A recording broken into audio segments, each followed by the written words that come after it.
All right, ladies and gentlemen, this is the outline for your CBA. Please make sure you put your name on it and put your topic, or as I say, your issue at the top. So what I'm going to do as an example is not one of the 6. I'm going to instead do an example with the death penalty.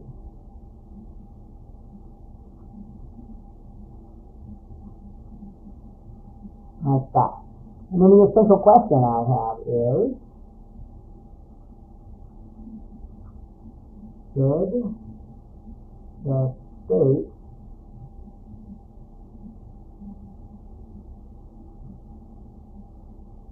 kill people who have committed serious crimes? So my essential question, should the state kill people who have committed serious crimes? And then I've done some investigation, I've done my research, just like you guys are doing, and then I come up with a claim. And my claim for this example will be the United States should not have capital punishment. And after the research, I realized that another term for death penalty is capital punishment.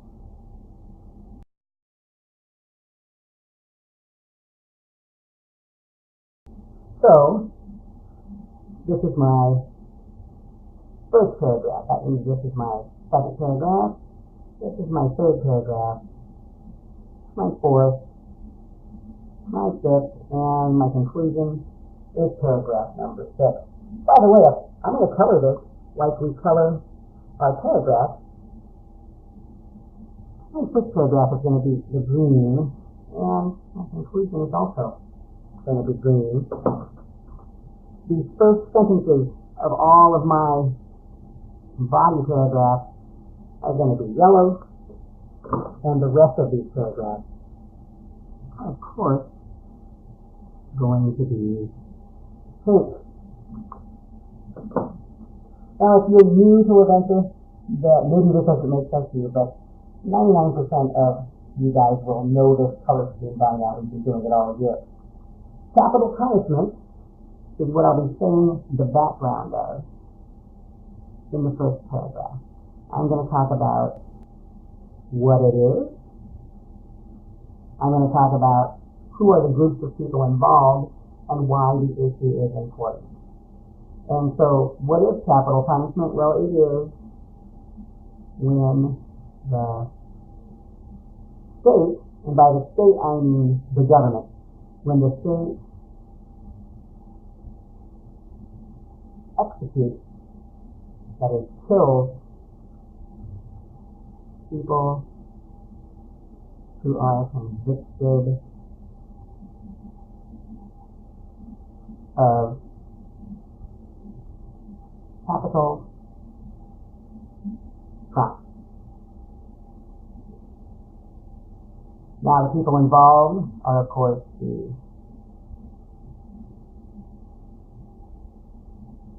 inmates who are on death row. Death row is a part of the prison where they put people who are awaiting execution. Their families.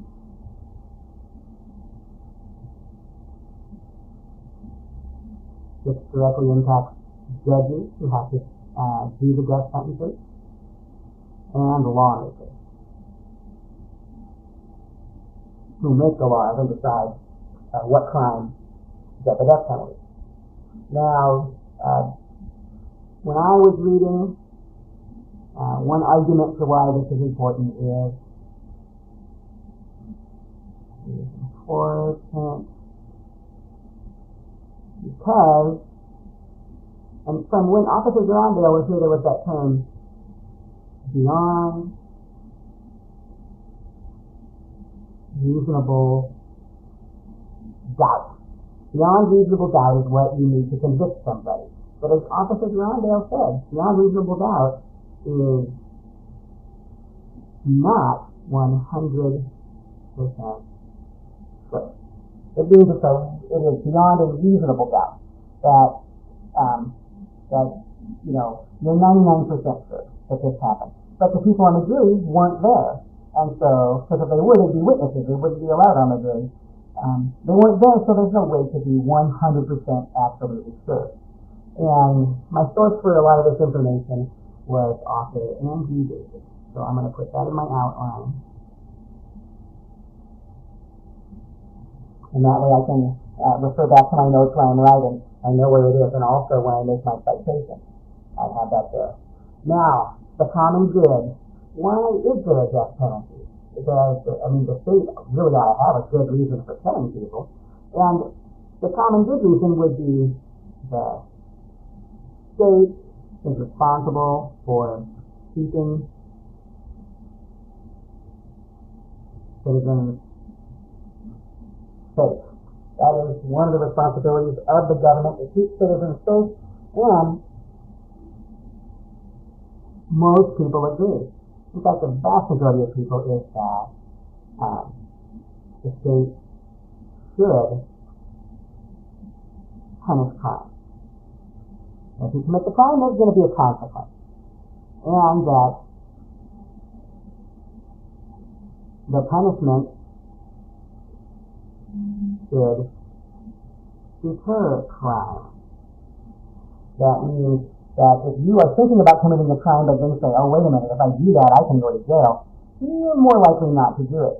And for really serious crimes, like murdering somebody, if there's a death penalty waiting for you, the argument is, well, if I kill this person, then the government is going to put me to death as well. So death penalty as a deterrent is one of the strong arguments for the death penalty.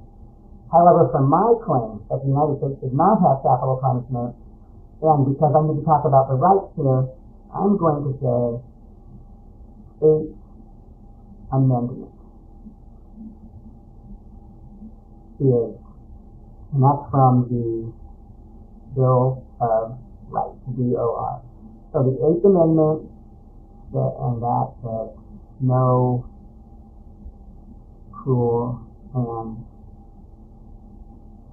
unusual punishment. So I'm going to pause here for a second. I've done the first two paragraphs.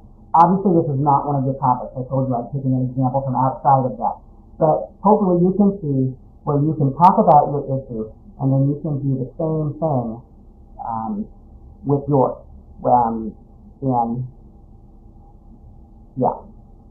So then I have to do a democratic ideal or constitutional principle. Well, it makes sense to me. Life is one of those democratic ideals, and we are taking somebody's life. And when I was taking notes from the site procon.org, I'll go ahead and write that here. One of the things it said was, hey, the state not only should protect us and deter crime, but it also should, the state, that is the government, should value life. And just like their laws should protect life, they should also do whatever else they can to protect life, including not killing the state's own citizens. They argue that there can be justice without killing. We can still do deterrence, we can still punish without taking the life of American citizens. Now, what is an expert or an organization that supports my position on this? Well, there is this group called the Innocence Project.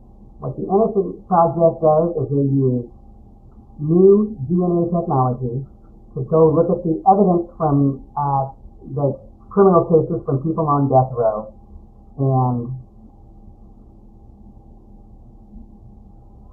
and then they, test the different blood or other samples, and so far they have proven quite a few people that were waiting to be executed as innocent.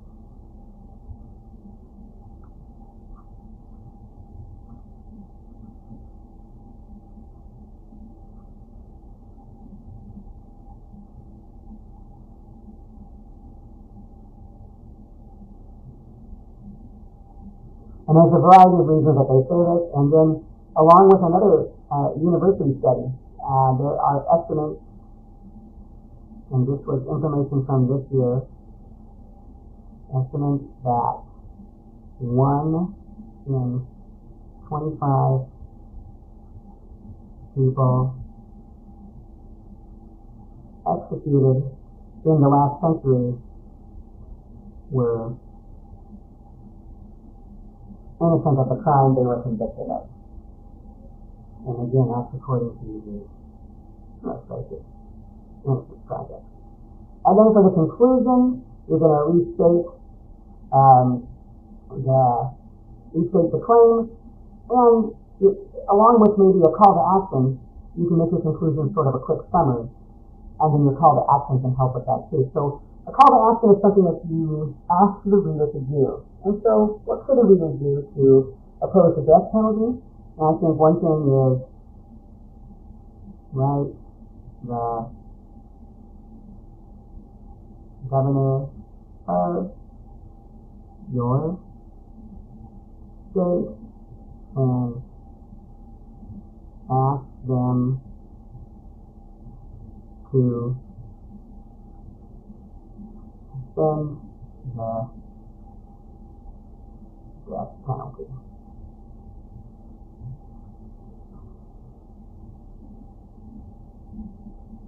And then, of course, your conclusion should start with a conclusion starter.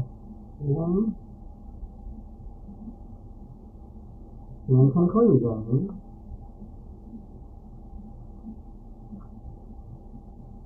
capital is cruel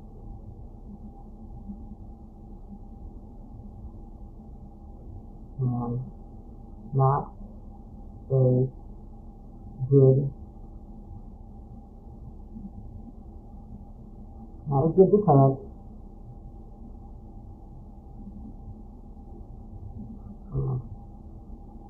kills innocent people. So there you have it. This is probably taken about 10 minutes, maybe a little bit longer. This is why I really only given one class period for creating the outline. This should not be a main version of your rough draft. This doesn't have to be made of complete sentences. This is just where you put your ideas in place.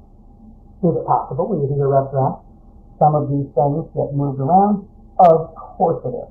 So don't worry about that so much. This is just organizing your ideas in a way that makes sense and in a way that makes sure you have all the parts of the CBA that are on the state rubric, like the common good and individual rights, a democratic ideal or constitutional principle, and additional evidence that supports your position.